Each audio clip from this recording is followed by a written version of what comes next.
Welcome student, स्वागत है आप सभी लोगों का।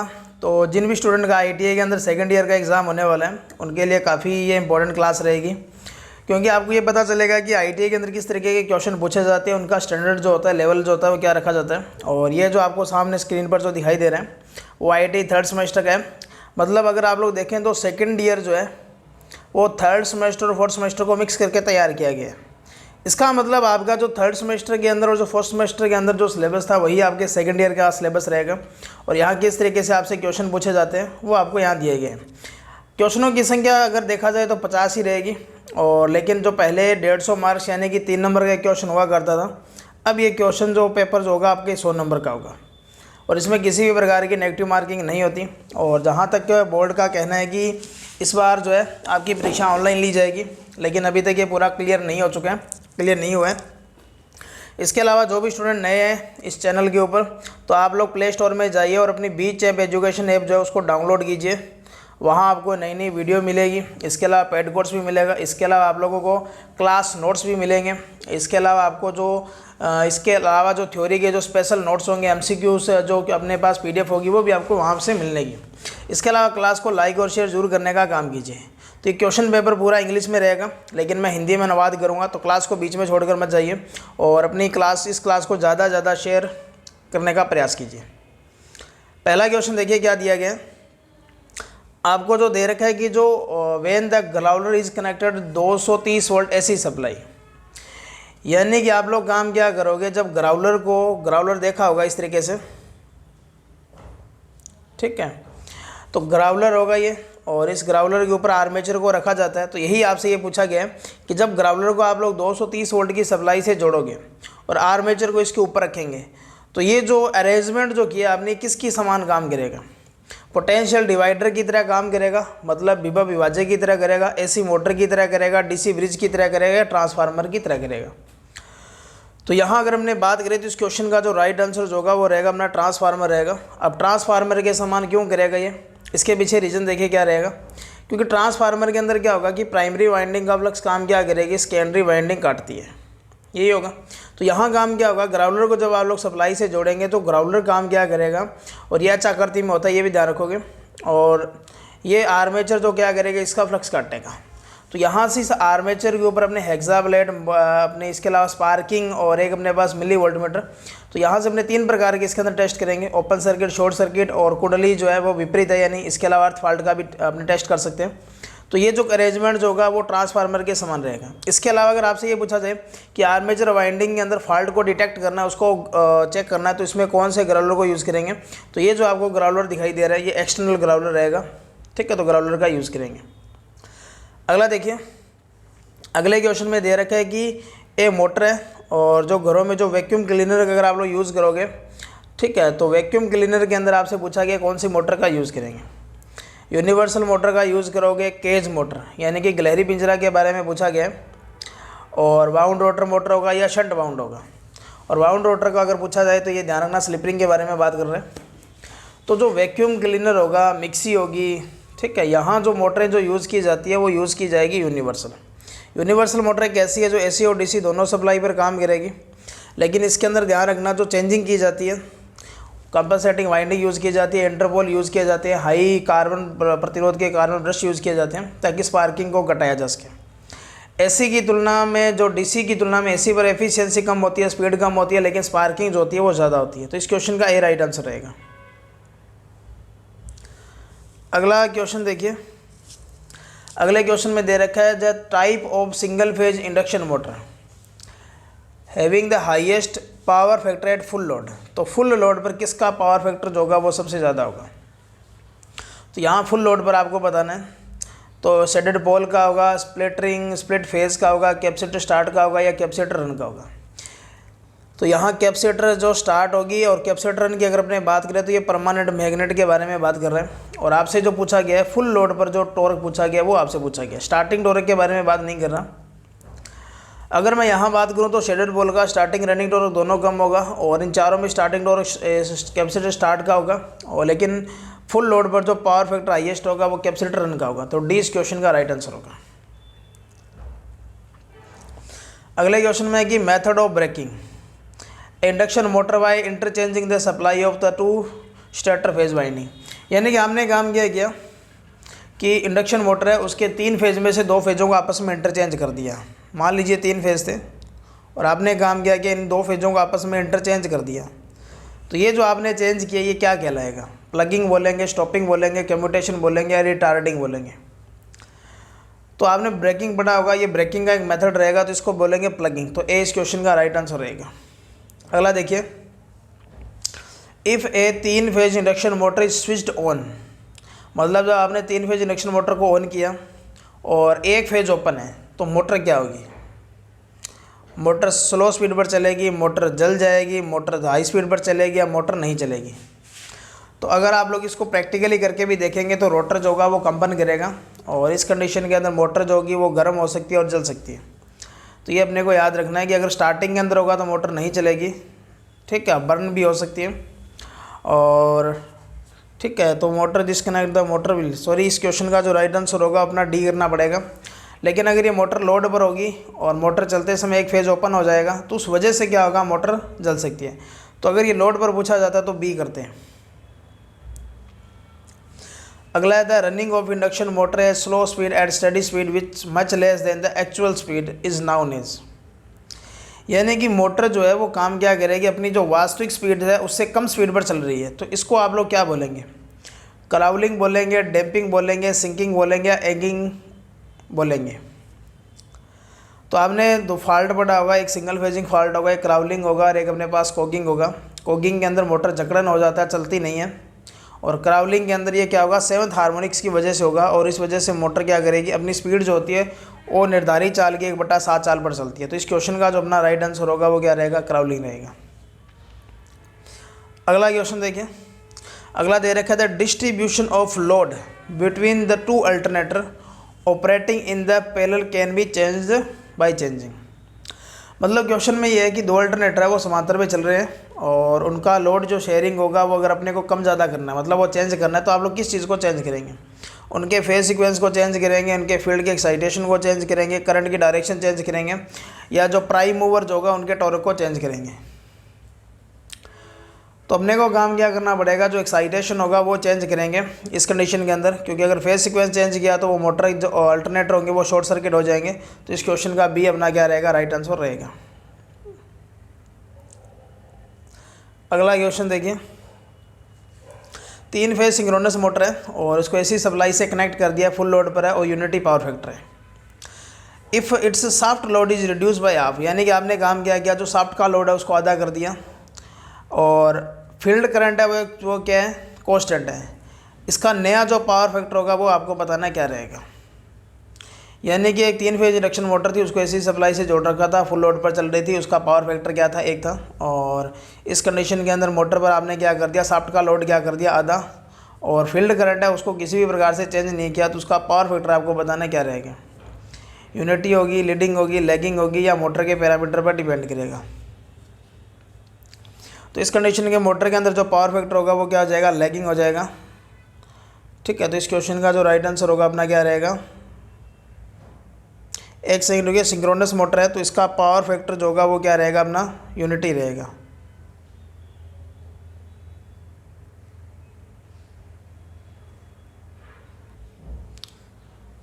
तो इस क्वेश्चन का जो राइट आंसर देखिए क्या होगा कि एसी सप्लाई थी और फुल लोड पर चल रही थी।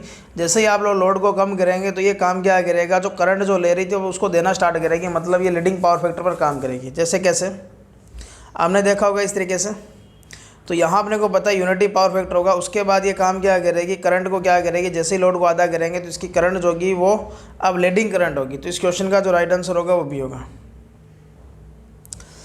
अगला क्वेश्चन है कि starting torque of slip ring induction motor can be increase by inserting a suitable in the series with the rotor circuit of the motor.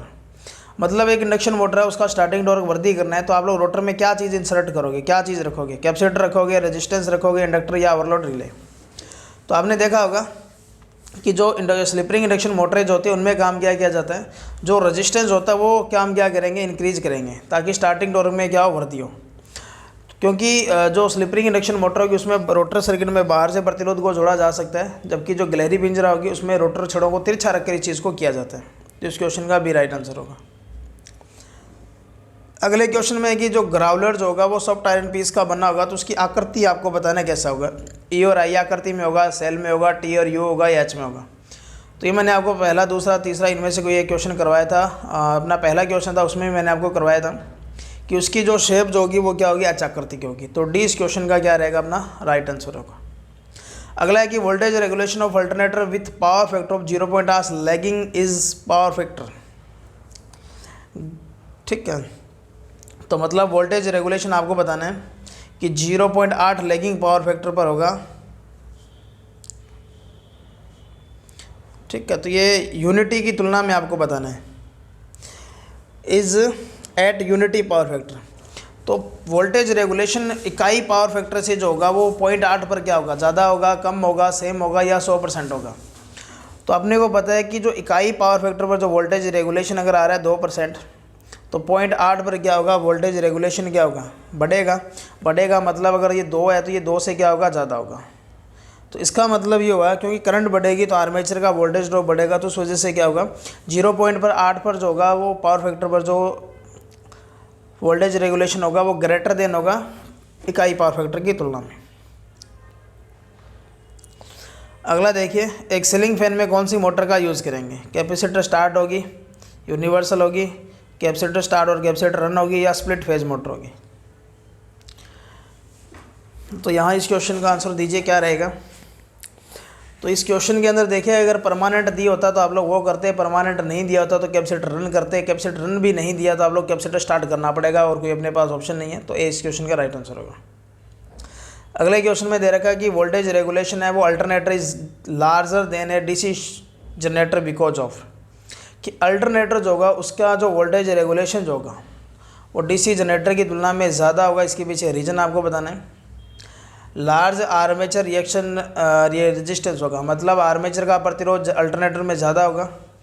इसका जो लीकेज रिएक्टेंस होगा वो ज़्यादा होगा। Complex effect of armature reaction के अलग अलग effect होंगे। स्मॉल आर्मेचर रिएक्शन, आर्मेचर का प्रतिरोध क्या होगा, ज़्यादा। तो देखो वोल्टेज रेगुलेशन की अगर मैं बात करूँ तो इसके अंदर एक अलग इफेक्ट उत्पन्न होगा, वो एक्सेल का होगा। तो मतलब इसका लीकेज रिएक्टेंस होगा वो ज़्यादा होगा। तो 20 क्वेश्चन का राइट आंसर होगा। अगला देखिए, if the excitation of alternator operating in parallel with the other alternator increase the. तो देखो ऐसा क्वेश्चन आपको ऊपर भी दिया था जिसके अंदर आपको ये दिया गया था कि इसमें पावर फैक्टर को अगर चेंज करोगे तो क्या चेंज करोगे, तो वहाँ एक्साइटेशन था। तो अगला देखिए, लोड शेयरिंग चेंज करनी थी।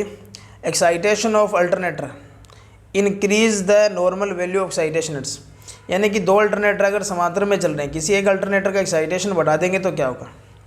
तो एक्साइटेशन बढ़ाने पर अल्टरनेटर का जो पावर फैक्टर होगा वो लैगिंग होगा, और लैगिंग होगा तो वो ज़्यादा करंट लेगा, तो वो ओवरलोड होगा। तो 20 क्वेश्चन का राइट आंसर होगा। अगला क्वेश्चन देखिए कि which of the following is not a part of the alternator specification plate. मतलब कोई भी मशीन होती है उसके ऊपर स्पेसिफिकेशन लिखा होता है कि वो 3 फेज़ की है, 4 फेज़ की है, 2 फेज़ की है, सिंगल फेज़ की है, वोल्टेज रेटिंग भी लिखी होती है। इसके अलावा उसकी केवीए रेटिंग भी लिखी होगी, लेकिन किसी भी हालत के अंदर आपको उसकी वाइंडिंग का टाइप लिखा हुआ नहीं मिलेगा। इसके अलावा आरपीएम स्पीड मिलेगी, फ्रिक्वेंसी मिलेगी। तो डी इस क्वेश्चन का राइट इसका आंसर होगा। अगला है कि सिंगल फेज हिस्टैरिसीस मोटर होगी वो किस स्पीड पर चलेगी। सिंक्रोनस स्पीड पर चल सकती है, सब सिंक्रोनस स्पीड पर चलेगी, सिंक्रोनस और सुपर सिंक्रोनस स्पीड पर चलेगी, सिंक्रोनस एंड सब सिंक्रोनस स्पीड पर चलेगी। तो अगर हिस्टैरिसीस मोटर की बात करें, स्टेपर मोटर की बात करें, और इसके अलावा जो अपने पास बच गई, ठीक है, रिलक्टेंस मोटर, की तीनों क्या है, सिंगल फेज सिंक्रोनस मोटर है। तो ए इस क्वेश्चन का राइट आंसर होगा। अगले क्वेश्चन में है कि the direction of rotation hysteresis motor is reversed bye, कि आप लोग काम क्या करोगे, हिस्टैरिसीस मोटर है उसकी घूर्णन दिशा को बदलना है तो कैसे बदलोगे। तो आप लोग रिवर्स सप्लाई लीड जो होगी उसको चेंज करेंगे। शेडेड पोल होगा उसको मेन पोल की तुलना में क्या करेंगे, शिफ्ट करेंगे, और ए और बी दोनों करेंगे, इनमें से कोई नहीं। तो देखो हालांकि इस मोटर की दिशा चेंज नहीं की जा सकती क्योंकि शेडेड पोल मोटर की इसकी जो स्टेटर की संरचना होती है वो दोनों सेम होती है। लेकिन अगर आप लोग शेडेड पोल की जो स्ट्रक्चर जो होगी उसको चेंज कर दोगे तो डबल शेडिंग रिंग का यूज़ करके इसको चेंज कर सकते हो। तो 20 क्वेश्चन का राइट आंसर होगा। अगला क्वेश्चन है कि जो डोमेस्टिक मिक्सर ग्राइंडर होगा उसमें कौन सी मोटर का यूज़ किया जाता है। तो डीसी मोटर का यूज़ करेंगे, अपने यूनिवर्सल का यूज़ करेंगे, और इंडक्शन मोटर का यूज़ करेंगे या सिंक्रोनस मोटर का यूज़ करेंगे। तो अपने को पता है कि जो मिक्सर जो होगा उसमें एक ही प्रकार की मोटर यूज़ करेंगे, जो होगा अपनी यूनिवर्सल मोटर, जो एसी डीसी दोनों पर काम करेगी। तो सी इस क्वेश्चन का राइट आंसर होगा। अगला है कि स्टेपर मोटर इज है। तो स्टेपर मोटर क्या है? डीसी मोटर होगी, ये तो नहीं होती। 2 फेज़ मोटर होगी, 3 फेज़ होगी या मल्टी फेज़ होगी, तो मल्टी फेज़ भी नहीं होगी। इसके अलावा देखिए स्टेपर मोटरेज होती है, ठीक है, ये अगर अपने बात करें तो ये सिंगल फेज़ मोटर का एक प्रकार होगा। और तो यहाँ इस क्वेश्चन का जो राइट आंसर होगा वो अपना क्या रहेगा? सी रहेगा। अगला क्वेश्चन देखिए।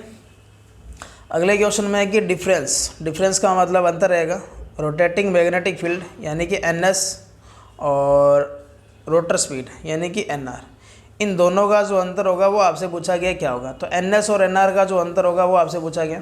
स्प्लिट होगा, सैलिएंट पोल होगा, स्लिप होगा या पुल आउट टॉर्क होगा। तो सिंक्रोनस गति और रोटर गति का जो डिफरेंस होगा वो अपना स्लिप कहलाएगा। तो सी इस क्वेश्चन का राइट आंसर रहेगा। अगला देखिए कि slip ring induction motor have rotor, कि स्लिपरिंग इंडक्शन मोटर का जो रोटर होगा वो कैसे होगा? उसके फेज़ में बाउंड किया होगा, स्क्विरल केज होगा, स्क्विरल केज विथ वाइंडिंग और डायमंड कोयल वाइंड होगा। तो किस तरीके का होगा? तो स्लिपरिंग इंडक्शन मोटर को वाउंड रोटर भी बोला जाता है क्योंकि इसका रोटर जो होगा वो वाउंड किया होगा और इसके रोटर को हमेशा स्टार में कनेक्टेड किया जाता है। तो ये याद रखेंगे, इंपॉर्टेंट क्वेश्चन है ये।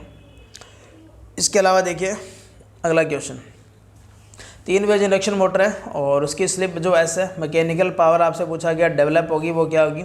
अगर एयर गैप अगर आपको दे रखा है PG, तो मैकेनिकल पावर जो डेवलप होगी वो इसका क्या रहेगा? इनपुट रहेगा। और इनपुट का जो फार्मूला रहेगा वो रहेगा 1 माइनस स्लिप इंटू क्या रहेगा? स्टेटर का आउटपुट रहेगा। तो यहाँ ये रहेगा अपने पास, ठीक है, सॉरी, मैकेनिकल पावर डेवलप यानी कि रोटर का जो आउटपुट होगा वो आपसे पूछा गया है। तो ये 1 माइनस स्लिप इंटू रोटर का इनपुट होगा और रोटर का इनपुट यहाँ जो एयर गैप के अंदर होगा वो रहेगा। तो डी इस क्वेश्चन का राइट आंसर होगा। अगले क्वेश्चन को देखिए, 3 फेज इंडक्शन मोटर है, मैक्सिमम टॉर्क आपसे पूछा गया कब होगा? कि मैक्सिमम टॉर्क होगा वो डायरेक्ट प्रोपोर्शनल होगा रोटर रेजिस्टेंस के, या रोटर रेजिस्टेंस पर डिपेंड नहीं करेगा, डायरेक्टली प्रोपोर्शनल होगा रूट R के, या डायरेक्टली प्रोपोर्शनल होगा R स्क्वायर के। तो टॉर्क की अगर हमने बात करें तो टॉर्क जो होगा वो क्या होगा? R2 बटा में होगा X2। तो रोटर के जो रेजिस्टेंस होगा उसके समानुपात में रहेगा। तो ए इस क्वेश्चन का राइट आंसर होगा। अगला है कि अगर वोल्टेज को हाफ कर दिया जाए तो टॉर्क जो होगा वो इंडक्शन मोटर में वो कितना रिड्यूस होगा? तो जो स्टार्टिंग टॉर्क होगा वो वोल्टेज के स्केयर के अनुपात में चलेगा। और अगर मैं इसको टॉर्क को वोल्टेज को आधा कर दूं तो आधे का स्केयर करने का मतलब क्या होगा? 1/4, यानी कि जो ओरिजिनल वैल्यू जो होगी उसका क्या हो जाएगा? 1/4। तो ए इस क्वेश्चन का क्या रहेगा? अपना राइट आंसर रहेगा। अगला क्वेश्चन देखिए, 3 फेज इंडक्शन मोटर है, cage bar of the rotor are arrangement in the offset pattern of 2 axis of rotor in order to prevent, यानी कि ये मेनली ये पूछा गया है कि जो 3 फेज इंडक्शन मोटर जो होती है उसमें रोटर छड़ों को तिरछा रखा जाता है, वो क्यों रखा जाता है? ठीक है, arrange in a offset pattern of to the axis of rotation in the order to prevent किस लिए, किसको ये क्या करेगा? बचाने के लिए यूज़ करेगा। तो टॉर्क को फ्लक्चुएशन करने के लिए होगा, टावर हीटिंग के लिए होगा, स्पीड वेरिएशन के लिए होगा, या voltage drop on the load. तो यहाँ जो छड़ों को तिरछा रखा जाता है ये कई काम करेगा। एक तो ये क्या करेगा? हमिंग को कम करता है। इसके अलावा ये स्टार्टिंग टॉर्क में वृद्धि करेगा। इसके अलावा ये अगर कोगिंग जो होगा उसको भी दूर करेगा। और इसके अलावा जो टॉर्क होगा उसमें वृद्धि करता है। तो इस क्वेश्चन का अगर मैं बात करूँ, ठीक है, तो यहाँ इस क्वेश्चन का राइट आंसर क्या रहेगा? अपना ए रहेगा। तो ये आज की क्लास के अंदर हमने 25 क्वेश्चन करेंगे। अगली क्लास होगी उसमें 25 के आगे के क्वेश्चन करेंगे। टोटल 50 क्वेश्चन होंगे।